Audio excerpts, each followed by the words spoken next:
Hello dito po sa Ireland. Ngayon po ay pumunta po tayong grocery. Namili po tayo ng konting rekado. Mali nakalimutan ko lang po kahapon. Nag-gross na rin po ako. Basta po tayo. Ito po ang aking munting kwarto. Magulo.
Basta po tayo.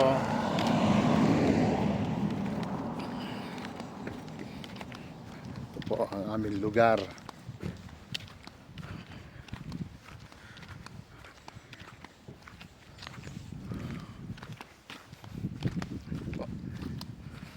Pare-pareho po yung mga kabahayan dito.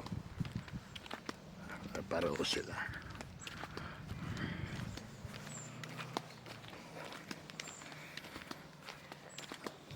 Maaliwalas, simpleng buhay.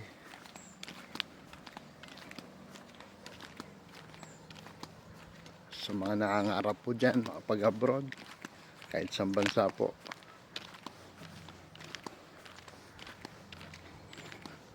Huwag po tayong titigil mangarap. Sipagan po natin. At pinaka-importante po ay panalangin po sa ating Panginoon Diyos. Wala pong imposible. Tried and tested po natin yan. Yung hindi mo akalain, ibibigay niya. Alam niya naman po ang desire ng ating mga puso. Kung di binigay sa isang pagkakataon, ibig sabihin po nun, meron pang nakalaan po na mas better pa po sa opportunity na yun. Sample po sa akin, hindi ko pa naman akalain na makakarating po ako dito. Pero salamat po at pinagkaloob niya.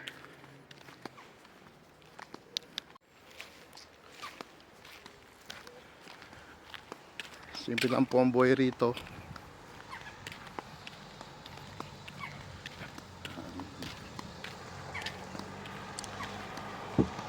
Wala pong mga marites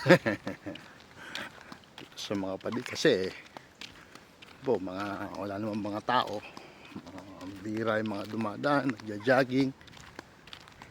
Ngayon po kasi summer dito sa Ireland. Naka-stepen, naka-islander. Ang ating mga chinelas, mga 90s, batang 90s, shoutout po. Mamimili po tayo ng konting gulay lang po dahil nakalimutan ko po kahapon dadaan po tayo sa Encantadia. Yan po ang papasokan, Encantadia.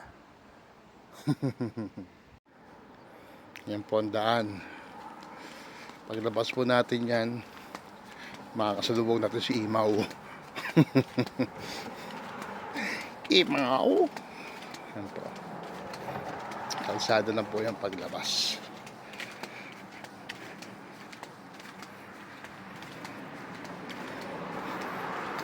Mga batang kalsada. Sarap po maglakad dito. Puro puno, green, halaman, damo. Kaya tinawag siyang Emerald Isle dahil presko ang mga baka rito ay talagang matataba.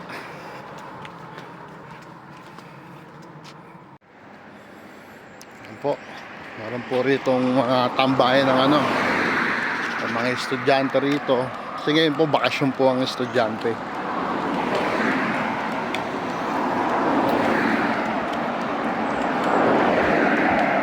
Tambay muna po tayo ng konti.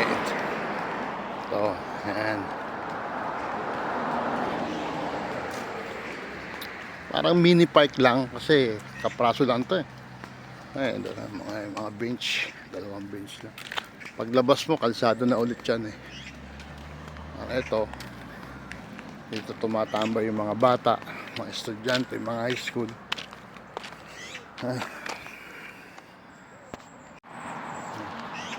Pumunta tayo sandali. Yan.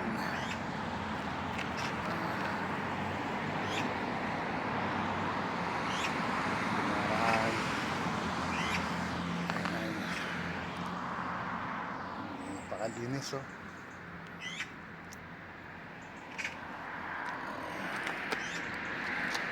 Summer po rito ngayon, hindi naman po ako makapag t-shirt tsaka hindi ako makapag tsinelas at short kung winter season dito. Ito po, pag namimiss ko po ang aking family, lalakad-lakad lang po ako. May awa ang Diyos, makukuha ko rin sila.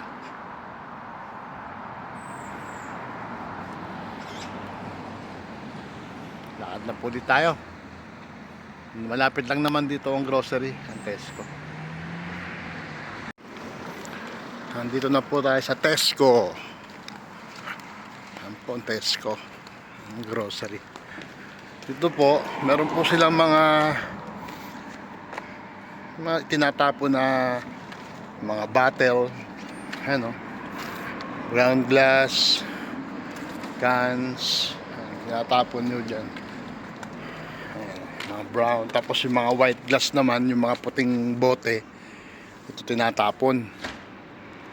Bawa, mga champagne. Ito naman yung mga kulay brown, mga beer, yan, karaniwan na kulay brown beer.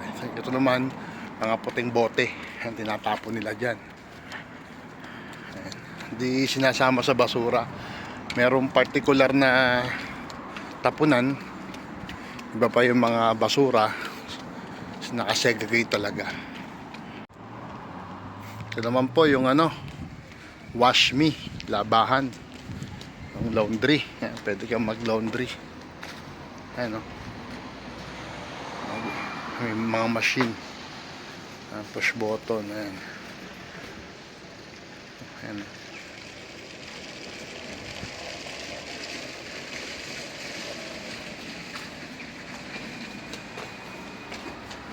1 kilogram to 5 kg. Ayan. Babayaran nyo na lang. Meron silang card. Lagay nyo lang yung yun dyan, yung ATM nyo, yung debit card. Po ang Tesco. Maliit na Tesco lang po ito. Nandito na po tayo sa loob ng Tesco. Yan po mga kamatis. Mura lang, 89 cents. Pag meron kang club card, maraming mga mura dyan kung naka-member ka sa club card nila o meron ka. Lagyan natin sa basket.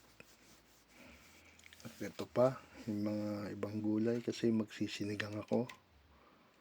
Yan, meron siyang mga yung tangkay ng broccoli, merong yan sitaw na, yung mga sitaw nila medyo maninipis. Yan, maninipis yung sitaw nila. Pati yung Baguio beans. Yan naman po mga carrots at mga patatas. Mura din mga patatas sila rito. Dahil yun ang comfort food nila eh. Kung tayo rice, sila naman patatas. Yan naman, yung mga bell pepper, ano, para mansanas ang lalaki. At may berde, may pula, may yellow. Ano, bell pepper talagang ano eh, bell talaga eh. Yung mga Coca-Cola, yung mga price niyan, nandiyan na rin po. Ayan. Kaya lang, hindi na ako masyadong pa-particular sa price. Kung ano yung mga item na yun.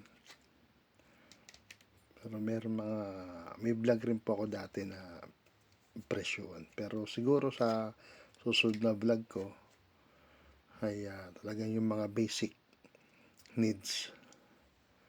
Pepresyoan natin, titignan natin yung presyo. Yan po yung mga tinapay, yung mga mabibili sa kanila. May mga cinnamon, may mga parang waffle, yung mga cupcake, yung muffins na malaki. Yan. Masarap po yan mga tinapay nila eh. Lalo yung mga mamahilig sa mga raspberry, strawberry, yung mga ganon. Yan po. Mga ibang mga items pa. Maliit lang test ko lang po ito. Iba malalaki talaga eh. Ito binibili ko yung basmati rice. Siyempre tipid. 1.59 euro isang kilo. Dalawang araw ko rin yung isang kilo na yan. Yung mga chichirya naman po. Ayan, mga chichirya natin. Iba-iba. Yung mga lace. Ayan. Iba talagang local nilang ano eh. Mga chichirya. Siyempre, bibiling ko yung mura. Ayan. 1 euro. Ayan, cheese balls. Ayan. 1 euro lang siya. Para siyang ano sa atin, merong cheese, parang cheese curl siya. Yan naman bilog eh. Yung mga chocolate sa mga Galaxy. Yan. Yung mga local chocolate sila, karamihan. Pero may mga KitKat din. Yan. Toblerone, yan, meron. Yung mga price niyan. Siyempre, bibiling ko rin yung mura. Yan. Yung dark chocolate. Gawa ng Tesco. Magkano? 1.99. Diba? Tsaka itong Tesco rin siya. Merong nut yan eh. Masarap din siya syempre. Pag chocolate galing Europe, masarap talaga. Ano siyang whole nut. Pero yung mga dyan, yung mga drinkers dyan. Meron tayong mga red wine. Ayan. Mga red wine dyan. Ibang mga brand. Ito yung mga hard. Bushmill, JD, Jack Daniels, Jim Beam, Jameson. Yan, local Irish whiskey yan. Jameson nila. Yan, Baileys ba yan? Meron dito ano pa. Yung mga vodka, mga gin, yung Black Label.